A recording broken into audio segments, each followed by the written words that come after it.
Hey my people, how you doing? I hope you're having a fantastic damn day. Welcome back to the channel. And today we'll be breaking down Borussia Dortmund's Edin Terzić 4-1-4-1 system. If you can, smash that like button. Let me know down below who you would like to see me potentially do next. Obviously it does take a bit of time, but I get there eventually. And we do try and do a video every single day. So we will be breaking down this team right here. Of course, I did watch them against the likes of Newcastle United, and I have seen them play here and there. So there are a few tactical tweaks and rotations that are made that do change certain players' instructions, and we will get to that fairly soon. But let's start with introducing the team. Up front, we've got the likes of Füllkrug, who is a fantastic German striker. I think the commentator said he's got 9 goals in 12 games, which is quite good for Germany. We've got Marco Reus, Brandt, Nemecha, as well as Marlin as your midfield four. And then just in behind them, we've got the captain, Emre Can. As the left back, we've got Ben Sabani, Schlotterback, one of my favourite defenders to watch. Honestly, he got the fantastic assist against Newcastle. He's a fantastic talent, honestly. We've got Hummels and then Wolf. And then between the sticks, we've got the likes of Kubel. On the bench, we've got Haller, Adeyemi, Sabitzer, Oshan, Maya, Sula, and then, of course, Ryerson. And then in the reserves, we've got Mokoko, Reina, Bino Gittens, a few other players that are very talented, Mori being one of them. But then, of course, we do have a few other players I don't care to mention. So for the formation going forward, the only real change I did make was the likes of Julian Brandt. He is now a center attacking midfielder. So essentially, it's a 4-1-3-1-1 system, although it's a 4-1-4-1, we could say. So basically, it's 1 goalkeeper, 2 centre-backs, 2 full-backs, 1 DM, 1 central midfielder, 1 attacking midfielder, 2 wide midfielders, and then 1 striker. So for the tactics going forward, I have set the tactical vision for the Borussia Dortmund side to custom. Now, I just think and I just feel that they don't really suit the parameters of what the other tactical visions are, whether it's wing play or gegenpressing or tiki-taka. They just, it didn't suit them. So I think custom is best going forward. And we will be seeing a bit more of this as well. I'll try my best to be as open and honest when assessing these teams and deciding a tactical vision. Of course, if it's a team like Manchester United who fits into the wing play category, I will always use the tactical vision. But with a team like Borussia Dortmund, who, like I said, they don't really have that specific play style or fits into those specific parameters of what the restrictions are, I'll more or less try and go with a custom approach. So as for the defensive style, however, I have gone with a balanced approach as well. A very tactical, fluid motion in the defensive end of things. They can look to be aggressive and press and apply constant pressure at times, or potentially they can look to structurally be a bit more sound, a bit more solid at the back, and wait for the opposition and then look to maybe inflict a bit more of a press. Or if you are playing against a better team, maybe a Bayern Munich, or if you're in the Champions League playing against PSG, they will look to have a system of we will sometimes just drop back a bit more, ease off the pressing, and just look to be very structured, very sound at the back, making sure we don't concede goals. For the team width, I've gone with 40. It's a nice balanced approach, you could say, with them being able to close down the spaces between the bodies of the midfield as well as the defense, make it very hard for the opposition to try and play through the lines. And it's also very hard for the opposition to try and whip in those crosses into the box because they can also stretch a bit more on a horizontal scale and try and stop those crosses being fired into the box. As for the team depth, though, it is set to a mid-block, so it does help protect the likes of Hummels, who is slightly slower, as well as Sula, who is also not the fastest of centre-backs, so it does protect them as well as the goalkeeper from being exploited. The offensive build-up play, however, I've set it to a fast-paced build-up. We know in Germany they like to get runners in behind more times than not. They like to have players bombing on forward, and that's very much what Borussia Dortmund look to try and do under the likes of Edin Terzić. They like to move the ball quickly, pass it through the lines, get it in behind, and then attack the opposition. So for the chance creation, however, I have gone with direct passing, and we do see that more times than not. They will play that ball in behind, of course, but it's very much ball into the feet of the striker, lay it off, pass and move, trying to get those runners in behind at times, trying to play it into the wingers in certain moments, very direct, very accurate, passing out to the flank and then making that central run and waiting for the ball to be whipped into them. As for the width, I have gone with a 70. It does help stretch the team on a horizontal scale. Of course, the opposition is going to be stretched, and that does open up a bit more angles and passing lanes for your players to try and work with and work into. And of course, because you are playing the likes of Marco Reus as a winger, he does look to try and come inside a bit more. So you do need to try and open up as much space to try and fit those players in and around the opposition's box. And speaking of in the box, players in the box is set to 7. And that does mean you will have your front 3, maybe even a front 4 at times with the likes of Julian Brandt, getting into the box as well. And then as for corners and free kicks, as for always, it is set to 4.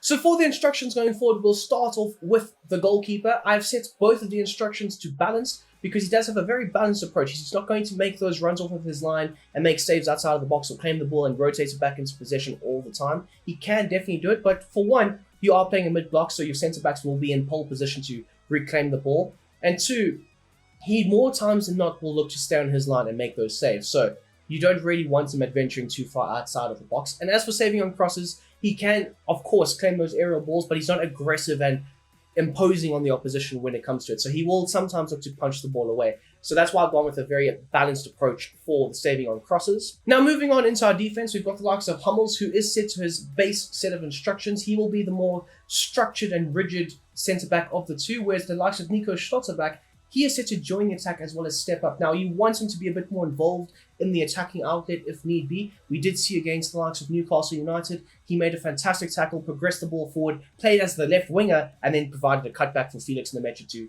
shoot on goal and eventually score. So you do want him to have that approach. And one thing I did note was, and it's been in a few games where Schlotterbeck does play, he is slightly higher up compared to the other centre-backs. So whether it's Süle or Hummels, he will slightly be, a bit more aggressive and higher up the field, sometimes even playing as a centre defensive midfielder. So you do want to try and replicate that in the game, and these instructions best do so, might I say. Then moving over to your left back, Ben Sabani, a lot of his instructions are altered to try and make sure that Schlotterbeck can produce the marauding runs forward. So for Ben Sabani, of course, his attacking runs is set to balance, so of course he can look to try and support the attacking play by making those runs forward, trying to support the left wing or potentially link up with the midfield. Or he can look to potentially stay back a bit more. And obviously, when the likes of Schlotterbeck does advance forward, you would need your left back to just tuck in. And because his run type is set to invert, he will tuck in and naturally fit in and fill in that centre-back role as the left-sided centre-back. As for his defensive position, however, very much like Schlotterbeck, you want him to be very aggressive and imposing on the opposition at times. For our right back, however, Marius Wolf, very different role for him going forward. He will be supplying a lot of the width down the right-hand side, as well as a lot of the crossing from that right flank. He is set to join the attack, have normal interception set to be on, as well as making a run type of overlap. And then, of course, his defensive position is set to stick to position. Moving on into our centre defensive midfielder role, of course, it's Emre Can. He's set to cut passing lanes and have a balanced attacking support, so he can look to be slightly more involved in the build-up play of the offense, slightly higher up the field, or he can also look to stay back. And if Ben Sabani does not look to drop into that centre-back role, the likes of Emre Can, who is a very capable centre-back in his own right, he can also look to fill that void if the likes of Schlotterbeck does maraud forward. His interceptions is set to normal, be the deep lying playmaker, and then of course cover the centre. You do want this, especially if Schlotterbeck does go forward. You don't really want him trying to cover the right back role as well as the centre back role. So he will look to try and patrol just in front of the two centre backs at times, and as well as trying to collect the ball off of the goalkeeper or potentially the back line and then progress it forward. Slightly higher up to Felix Nemecha. He is set to have a balanced approach for his attacking support, so he can be a bit more of that box-to-box player. Also sometimes looking to help support the build-up of the offense at a lower rate, of course, right next to Chan at times. For his support on crosses, I've set to stay on the edge of the box, looking to try and facilitate the pace of play as well as rotate the ball to try and get the best attacking outlets from the team going forward. Aggressive interceptions is set to be on. You do want to have at least one midfielder pressing the opposition's backline in certain moments, and that is his role right there. Cover the wing is essential as well as stick to position. Moving over to the likes of Julian Brandt, he is set to have a basic defensive support. So yes, he can also do the same, dropping slightly deeper, but he is the attacking midfielder. So you do want him putting the strings higher up the field, more so in the opponent's final third. His support on crosses is set to balance because you do want him making those deeper runs into the box, latching onto crosses or trying to facilitate 1-2 passes in and around the opponent's half, or potentially being able to stay on the edge of the area and try and facilitate for the attacking line, maybe even your striker at times, trying to work his bit of magic in that opponent's third. His positioning freedom is set to free roam. You want him popping up in the half spaces, but more so, you want him to be able to interchange positions with the likes of Marco Reus. And having him set to free roam does allow him to drift into that left-hand channel a bit more. As for his interceptions, they are set to normal. So moving out to the left-hand side, Marco Reus, for his defensive support, I have it set to a basic defensive support. You don't really need him always tracking back, but more times than not, you would expect him to sometimes help out with the left fullback, other times looking just to hang slightly high up the field, be a bit more of the outlet ball going forward. As for his chance creation and the support runs, I would say to free roam and come short. You want him being a bit more narrow, playing out wide, yes, and then drifting inside, interchanging positions quite effectively with your attacking midfielder. And then as for his interceptions, I would say to conservative, as well as his support on crosses, I would say to get into the box. So moving out to the right midfield position, we've got the likes of Daniel Marlin, and his instructions are set to come back on defense.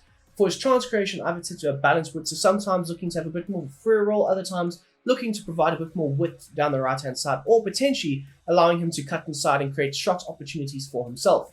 As for his support runs, it is very well known that the likes of Daniel Marlin is good at getting him behind. He does have very scary, electrifying pace that he can use to challenge the opposition's back line.